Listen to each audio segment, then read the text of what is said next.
அனைவருக்கும் வணக்கம். வேத ஜோதிடத்தில் கிரகங்களின் ராசி மாற்றங்களால் ஒரு சில சமயங்களில் சுப மற்றும் அசுப யோகங்கள் உருவாகலாம். அப்படி உருவாகும் யோகங்களின் தாக்கமானது அனைத்து ராசிகளிலுமே காணப்படும். அந்த வகையில் ஜூன் 12ஆம் தேதி செல்வத்தின் காரணியாக கருதப்படும் சுக்கிரன் மிதுன ராசிக்குள் நுழைந்தார். அதைத் தொடர்ந்து ஜூன் 14ஆம் தேதி கிரகங்களின் இளவரசனாக கருதப்படும் புதனும் மிதுன ராசியில் நுழைந்தார். அதற்கு பிறகு ஜூன் 15ஆம் தேதி கிரகங்களின் தலைவனாக கருதப்படும் சூரியனும் மிதுன ராசிக்குள் நுழைந்தார். இதனால் மிதுன ராசியில் சுக்கிரன், புதன், சூரியன் ஆகிய கிரகங்களின் சேர்க்கை நிகழ்ந்துள்ளது. இதன் விளைவாக இந்த 3 கிரகங்களின் சேர்க்கையால் திரிகிரக யோகம் உருவாகி உள்ளது. இந்த யோகமானது 100 ஆண்டுகளுக்கு பிறகு இந்த 3 கிரகங்களின் சேர்க்கையால் உருவாகி உள்ளது. இந்த யோகத்தால் ஒரு சில ராசிக்காரர்களுக்கு மிகவும் அதிர்ஷ்டமாகவும் நல்ல நிதி நன்மைகளை தருவதாகவும் அமைந்திருக்கின்றது.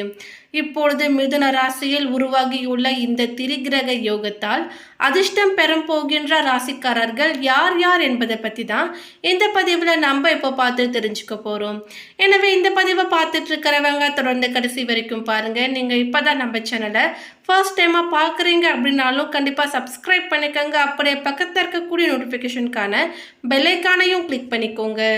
துலாம் ராசியின் 9வது வீட்டில் திரிகிரக யோகம் உருவாகி உள்ளது. இதனால் இந்த ராசிக்காரர்களுக்கு அதிர்ஷ்டத்தின் முழு ஆதரவு கிடைக்கும். சுப காரியங்களில் அதிகம் பங்கேற்க வேண்டியும் இருக்கும். தொழில் ரீதியாக முன்னேற்றத்திற்கான பல நல்ல வாய்ப்புகள் கிடைக்கும். மேலும் பணம் சம்பாதிப்பதற்கு புதிய வழிகளையும் பெறக்கூடும். நிதி நிலையில் நல்ல முன்னேற்றம் ஏற்படும். ஒரு சிலருக்கு வெளிநாடு செல்வதற்கான வாய்ப்பு கிடைக்கும்.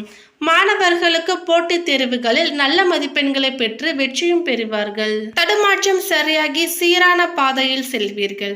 இந்த காலகட்டத்தில் உங்கள் நேர்மறை ஆற்றல் மற்றும் படைப்பாற்றல் அதிகரிக்கும்.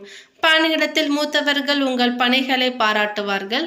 உங்களது அந்தஸ்து உயர்வு மற்றும் பதவி உயர்வு காரணமாக வீட்டில் மகிழ்ச்சியான சூழலும் இருக்கும். உங்கள் துணையுடன் நல்ல ஒரு நெருக்கம் அதிகரிக்கும். இந்த நேரத்தில் நீங்கள் செல்வாக்கு மிக்க நபர்களுடன் தொடர்பு கொள்வீர்கள். தொழிலில் எதிர்பார்த்த முன்னேற்றமும் லாபமும் உண்டாகும். உங்கள் மகிழ்ச்சியும் நிம்மதியும் அதிகரிக்கும். நிலம், கட்டிடம் போன்றவற்றில் மகிழ்ச்சி அடைவீர்கள். தினசரி வருமானமும் அதிகரிக்கும். மேலும் செவ்வாய் பகவான் மேஷ ராசியில் ஆட்சியாக அமர்வது உங்களுக்கு ருட்சக யோகத்தையும் உண்டாக்குகிறது. இதனால் குடும்பம், திருமணம் சார்ந்த விஷயங்களில் கொஞ்சம் விட்டு கொடுத்து போவது நல்லதாகும். அடுத்ததாக மேஷராசி. மேஷராசியின் 3வது வீட்டில் திரிகிரக யோகம் உருவாகி உள்ளது. இதனால் இந்த ராசிக்காரர்களின் தைரியம் மற்றும் வீரம் அதிகரிக்கும். வெளிநாட்டுடன் தொடர்புடைய வேலை மற்றும் வியாபாரம் செய்பவர்கள் நல்ல பலன்களை பெறுவார்கள். ஒரு சிலருக்கு புதிய வேலைகள் தொடங்குவதற்கான பல நல்ல வாய்ப்புகளும் கிடைக்கும். உடன் பிறந்தவர்களின் முழு ஆதரவு கிடைக்கும். பணிபுரிபவர்களுக்கு நல்ல நிதி ஆதாயம் கிடைப்பதற்கான வாய்ப்பும் இருக்கின்றது. ஒரு சிலருக்கு பதவி உயர்வு கிடைப்பதற்கான வாய்ப்புகளும் உள்ளன. மாணவர்கள் தேர்வுகளில் நல்ல மதிப்பெண்களை பெற்று வெற்றி பெறுவார்கள். நிதி ரீதியாக மிகவும் சிறப்பாக இருக்கும். சிக்கிய பணம் கைக்கு தேடி வரும். வருமானம் திருப்தியாக இருக்கும். புதிய வாய்ப்புகள் கிடைக்கும். தொழில் வளர்ச்சி அடையும். முன்னேற்ற பாதைகள் தேடி வரும். பேச்சில் கவனம் தேவை. மேஷராசிக்காரர்களுக்கு உங்கள் நலம் விரும்பிகள் உங்களிடம் முற்றிலும் கருணை காட்டுவார்கள். வீட்டிலும் வெளியிலும் உள்ளவர்களின் ஒத்துழைப்பையும் ஆதரவுகளையும் பெறுவீர்கள். தொழில் வியாபாரத்தில் நல்ல முன்னேற்றம் காணப்படும். உங்கள் வேலையில் மாற்றங்களை கொண்டு வரலாம். விசேஷம் என்னவென்றால் நீங்கள் செய்யக்கூடிய எந்த ஒரு புதிய பரிசோதனையும் வெற்றியடையும். வியாபாரத்தில் லாபமும் நிதி நிலையும் வலுவாக இருக்கும். தொழில், வியாபாரம், வேலை என்று வருமானம் ஈட்டுவது சார்ந்த எந்தவித பாதிப்புகளும் ஏற்படுத்தாது. செவ்வாய் பகவான் ஆட்சியாக அமர்வது சாதகமாக இருந்தாலும் திடீர் கோபம் ஏற்படலாம். அதீதமான எதிர்ப்புகள், அலைச்சல், பெரிய தடைகள் போன்றவையும் ஏற்படலாம். மேலும் விமர்சனங்களை புறக்கணித்துவிட்டு உங்கள் இலக்கில் மட்டும் கவனம் செலுத்துங்கள். பேச்சில் கவனம் தேவை. மேலும் மிதுன ராசியின் முதல் வீட்டில் திரிகிரக யோகம் உருவாகி உள்ளது. இதனால் இந்த ராசிக்காரர்களின் திட்டமிட்ட வேலைகள் அனைத்தும் வெற்றிகரமாக முடியும். சமூகத்தில் மதிப்பு மரியாதையும் கிடைக்கும். நீதிமன்ற வழக்குகளில் தீர்ப்புகள் சாதகமாக இருக்கும். திருமணமானவர்களின் வாழ்க்கை மிகவும் மகிழ்ச்சியாக இருக்கும். தொழிலதிபர்கள் நல்ல லாபத்தையும் முன்னேற்றத்தையும் பெறுவார்கள். முதலீடுகளில் இருந்து நல்ல நிதி ஆதாயம் கிடைக்கும். திருமணமாகாதவர்களுக்கு நல்ல வரன் கிடைக்கும். ஆன்மீக ரீதியான நாட்டம் அதிகரிக்கும். வெளிநாடு வெளி மாநிலத்தில் வசிப்பவர்களுக்கு யோகமான காலம். எதிர்பாராத அதிர்ஷ்டம் ஏற்படும். தொழில் வியாபாரம் சிறப்பாக இருக்கும். லாபம் கிடைக்கும். உங்களுடைய வாழ்க்கையில் முன்னேற்றம் மற்றும் லாபத்திற்கான பல வாய்ப்புகளையும் பெறுவீர்கள். வீட்டிலும் வெளியிலும் உள்ளவர்களின் ஒத்துழைப்பையும் ஆதரவையும் பெறுவீர்கள். நெருக்கடிகள் குறைந்து நிம்மதி அதிகரிக்கும். உங்கள் இல்லத்தில் மகிழ்ச்சியான சூழல் நிலவும். புதன் ஆட்சி பெறுவது நல்ல லாபம் கிடைக்கும். உங்கள் வசதியும் மரியாதையும் அதிகரிக்கும். உங்கள் தனிப்பட்ட வாழ்க்கை மிகவும் அற்புதமாக இருக்கும். மேலும் செவ்வாய் ஆட்சியாக அமர்வது லாபஸ்தானத்தில் இருப்பது வியாபார மூத்த சகோதரர் விஷயங்களில் வேலை சார்ந்த விஷயங்களிலும் நல்ல யோகத்தை கொடுக்கும். வேலையை பொறுத்தவரை வேலை சுமை சற்று குறைவாகவே இருக்கும். இருப்பினும் அந்த வேலையில் கவனம் செலுத்தி செய்வதன் மூலமே உயர் அதிகாரிகளிடமிருந்து பாராட்டுகளையும் சலுகைகளையும் பெற முடியும். தொழிலை பொறுத்தவரை எதிர்பார்த்த அளவிற்கு லாபம் கிடைக்கும். காரியங்களில் அனுகூலம் உண்டாகும். முயற்சிகளில் வெற்றி பெறுவீர்கள். எதிர்பாராத பணவரவுக்கு வாய்ப்பு இருக்கிறது. முன்னேற்றத்திற்கு தடை இருக்காது. புதிய பொருட்களின் சேர்க்கை உண்டாகும். ஒரு சிலருக்கு பயணங்களும் அதன் மூலம் ஆதாயமும் ஏற்படும். புதிய ஆடை ஆபரணங்களை வாங்கி மகிழ்வீர்கள். குடும்பத்தில் அடிக்கடி வீண் விவாதம் ஏற்படலாம். மேலும் பிள்ளைகள் வகையில் பெருமை சேரும். உறவினர்கள் வருகை மகிழ்ச்சி தரும். உத்தியோகத்தில் சக ஊழியர்கள் அனுசரணையாக நடந்து கொள்வார்கள். அதிகாரிகளுடன் பேசும் பொழுது பொறுமையை கடைபிடிக்க வேண்டும். தொழில் வியாபாரம் விறுவிறுப்பாக இருக்கும். போட்டிகளால் ஏற்பட்ட நெருக்கடிகளும் குறையும். சக வியாபாரிகளால் மறைமுக எதிர்ப்புகளை சந்திக்க வேண்டி இருக்கலாம். வியாபாரத்தை முன்னிட்டு வெளியூர் பயணங்களை மேற்கொள்வீர்கள். பயணங்கள் மிகவும் மகிழ்ச்சியாகவும் லாபகரமானதாகவும் அமையும். குடும்பத்தை நிர்வகிக்கும் பெண்களுக்கு குடும்பத்தில் உள்ள அனைவரையும் அனுசரித்து செல்ல வேண்டும்.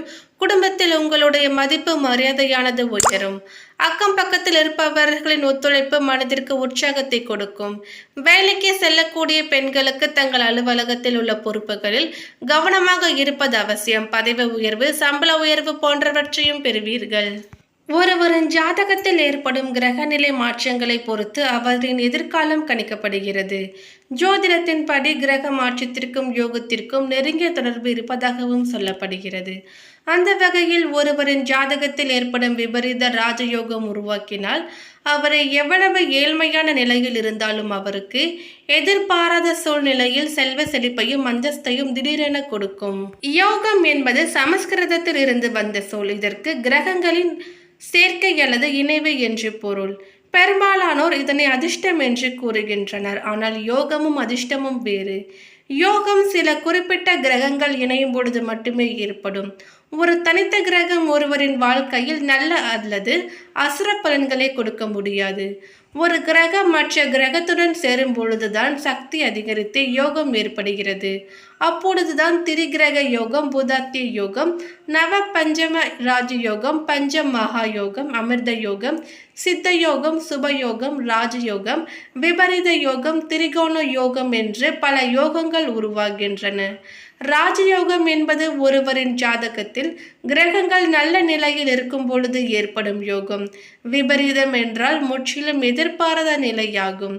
எனவே முற்றிலும் எதிர்பாராத சூழ்நிலையில் மிக ஏழ்மையில் இருக்கும் ஒருவரை அரசனாக்கும் அளவிற்கு உயர்த்தக்கூடியதுதான் இந்த விபரீத ராஜயோகம்.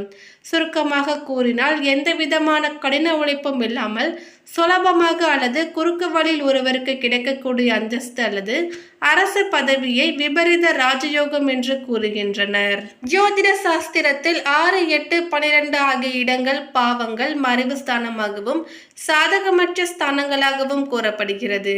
இந்த பாதக வீடுகளின் அதிபதிகள் தங்களுக்குள் ஒன்றிணைவது அல்லது மேற் சொன்ன 6, 8, 12 ஆகிய வீடுகளுக்குள்ளேயே மாறி மாறி அமர்வது விபரீத ராஜயோகத்தை உண்டாக்கும். இத்தகைய அமைப்பு கொண்டவர்களுக்கு ஒரு பெரிய அரசாளும் பொறுப்பு கண்டிப்பாக கிடைக்கும்.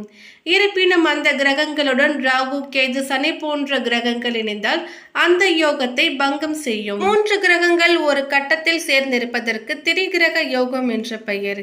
திரி என்றால் 3 என்பது பொருள். இது பெரும்பாலான ஜாதகத்தில் காணப்படும் யோகம்தான். ஒரு ஜாதகத்தில் 2, 5, 9, 10, 11 ஆகிய அதிபதிகள் யாரேனும் மூவர் சேர்ந்து ஒரே இடத்தில் சுபகிரக பார்வை பெற்று காணப்பட்டால் இந்த திரிகிரக யோகம் நன்மையே செய்யும். மேலும் இந்த தகவல் உங்களுக்கு பிடித்திருந்தால் லைக் பண்ணுங்க, ஷேர் பண்ணுங்க. இது போன்ற பல சுவாரஸ்யமான கணிப்புகளை தெரிஞ்சுக்கிறதுக்காக எங்க சேனலை சப்ஸ்கிரைப் பண்ணிடுங்க. நோட்டிபிகேஷனுக்கான பெல் ஐகானையும் கிளிக் பண்ணிக்கோங்க.